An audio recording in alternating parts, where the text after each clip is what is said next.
Well, hello, and thank you for coming to my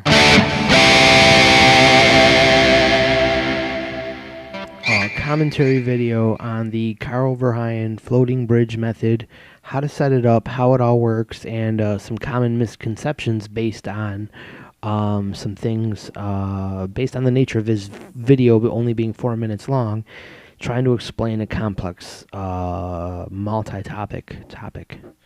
So here goes.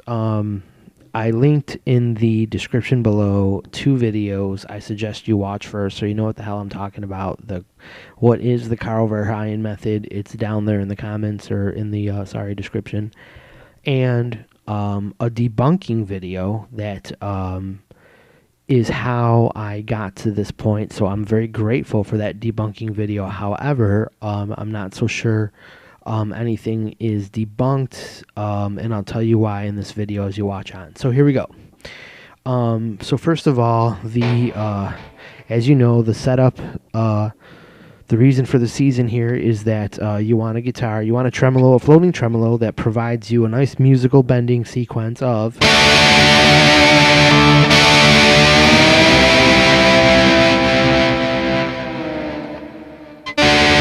and gets back in tune. What I did was I bent up from a D chord all the way up to the C something chord.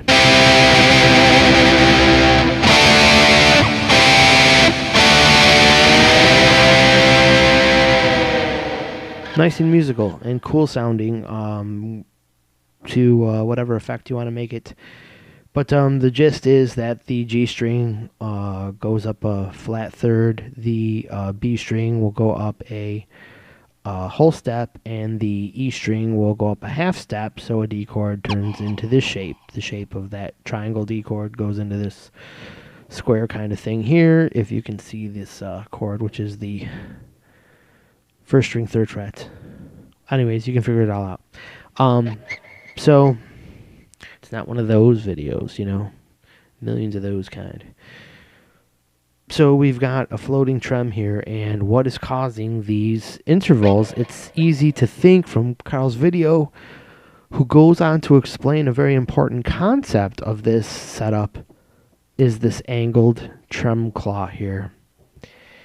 So the debunking video comes out and shows that no matter which way you angle the trem claw, only you can set it straight and it'll still float the trem at the same height and provide you with the same interval. So I was doing some investigating because of that, realizing that, hey, oh my gosh, yeah, that really isn't what's doing this. What the hell's causing this interval deal here? And I came across a finding that the intervals that the strings do have, as I mapped out all the intervals of all 6 strings, matches the pattern. It makes a pattern, and that pattern does not match the angle of the trem claw. It exactly matches the angle of the saddle setup. And to further this demonstration or this explanation, I'm going to draw, I have drawn a diagram here to show you what we're talking about. This is kind of hard for me to do, but as we get in the picture here, here are your strings entering your bridge. This is the bridge in your floating position. This is the bridge setting down flat. And you'll notice that the closer you place the string, when you go down, there's less travel to get from top to bottom. Farther back up the angle you set a string, the greater. So A to B to C, small, medium, and large. Greater, greater, greater. So that translates into a small interval on the first string, greater interval on the second string, and the King Daddy flat third on the G string.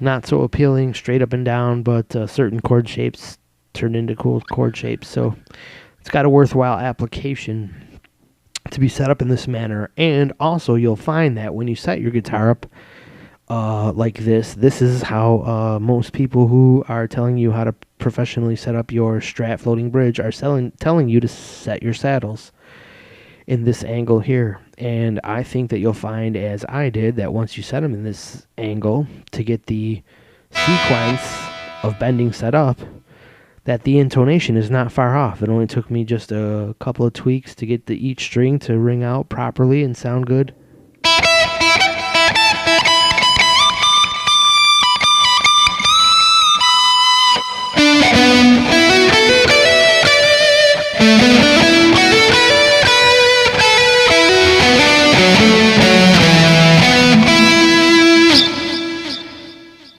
All the way up at the top. Sounds like the bottom. So anyways, that's got a whole lot of reasons why it works out great. Get your guitar set up as it's supposed to be, quite possibly designed by Leo Fender. And why I bring that up is what I found here is what I wanted for a floating height was the Leo Fender blueprint specified 3.2 millimeters where the bridge makes the 90-degree angle, where the bridge plate makes that angle upward. I got that, and right at that point with the proper intonation, what do you know? I got the exact bend sequence that Carl was talking about. So there's the proper setup and what's causing the intervals. Now onto the Trem Claw and why would you want it bent, and how the debunking video has really showed that you can bend the Trem Claw any different way, and it will still hold the same exact height, no matter. It's just about how far the screws are in. Once it's leveled at the proper position, you can turn one screw in and the other screw the exact turn out, and as you pivot it evenly on each screw, the fulcrum point stays the same and the floating point will stay the same as per string tension to whatever based on the tuning. You know all that. So what does this angle have to do with? Well, it's exactly what Carl is saying in his videos. He's saying balanced string tension. You're trying to balance the tension of the strings for the purpose of maybe on a small level, maybe somewhat hypothetical here, good string resonance, nice, just really positive resonance through the body, nothing's binding or confused. But the real deal is what he's talking about as well. Notice he's talking about the guitar staying in tune at the same time. You want, once you bend, getting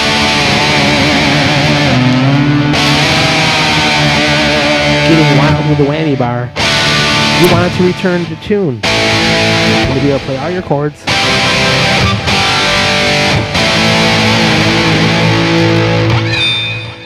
The same, and have it go right back to the same spot. Well, it's not going to go back to the same spot if it's binding, if the uneven string pressure that's created by this different gauge set of strings that are tuned different pitches creates, you can create some binding on the 6 screws here, and once there's binding in place, it may or may not always go back to the same spot. You may need a little tweak, and you don't want to, it's not something you mess around with while you're playing it's not something that sounds like a great instrument.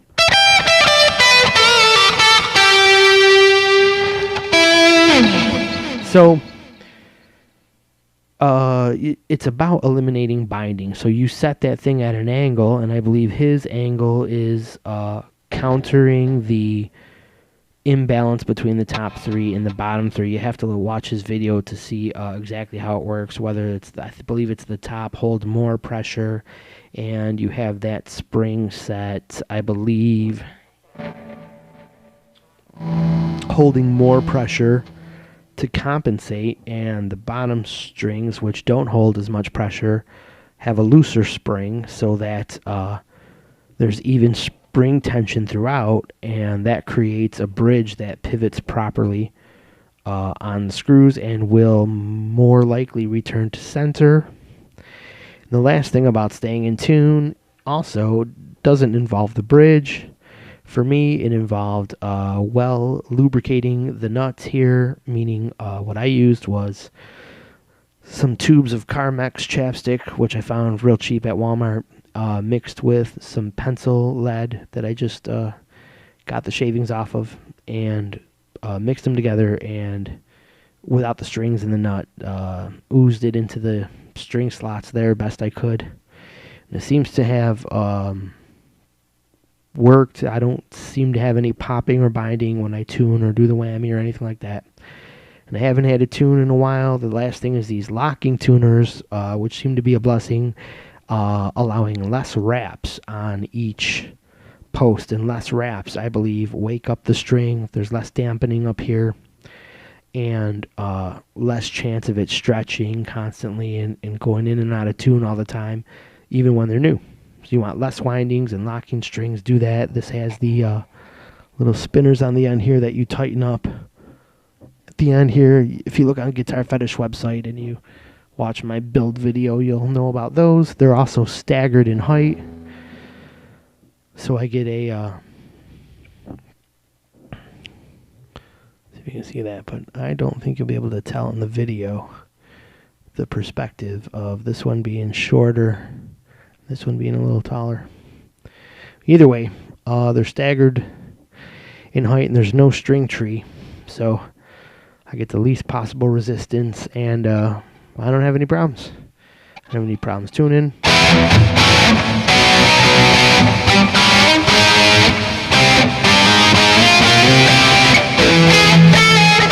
I don't have any problems playing terribly or playing good when I sometimes probably might not play very good. Either way, silliness aside, that is the deal with staying in tune and floating your bridge and the Carl Verheyen method and how the hell all those intervals are working. It's the saddles, not the Trem Claw. What the Trem Claw is responsible for, though, is balancing spring pressure, so you get a good return and good tuning on your whammy bar. Thank you very much for watching. Hope you had a great time. I'm sure it was an absolute blast. Go grab another beer, have the dog eat your slippers, and I will talk to you soon.